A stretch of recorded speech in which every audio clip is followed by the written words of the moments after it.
This weekend, apologies echoed through Gateway Church in Southlake after a pastor accused of sexual abuse resigned. Tonight, WFAA's Matt Houston details new inconsistencies following Robert Morris's confession and a legal push to make sure this does not happen again. In his 2005 book, Robert Morris says he had a pride problem in his 20s. That is the reason, he says, quote, "The Lord orchestrated the circumstances for me to step out of ministry." But that's about as detailed as Morris gets. He does not explain that in 1987, a teenage girl, Cindy Clemishire, accused him of molesting her from the time she was 12 until she was 16.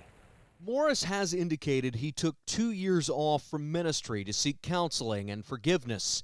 But he wrote in his book that he worked as a motel security guard for just a month before he returned to work for televangelist James Robison. Robison is now the latest faith leader to claim he did not know Cindy Clemishire's age. I was stunned.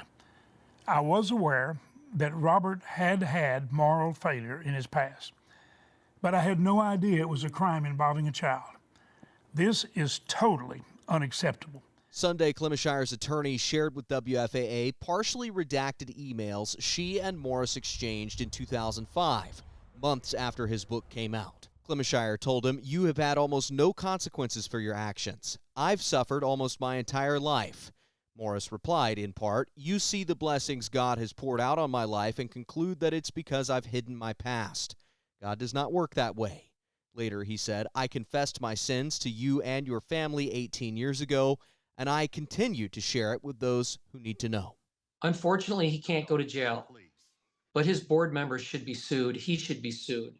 They are frauds. Representative Steve Toth tells Inside Texas Politics he'll file a bill to extend the statute of limitations for child sex crimes, boost penalties for abusers, and make it easier to sue nonprofit board members who fail to report child abuse.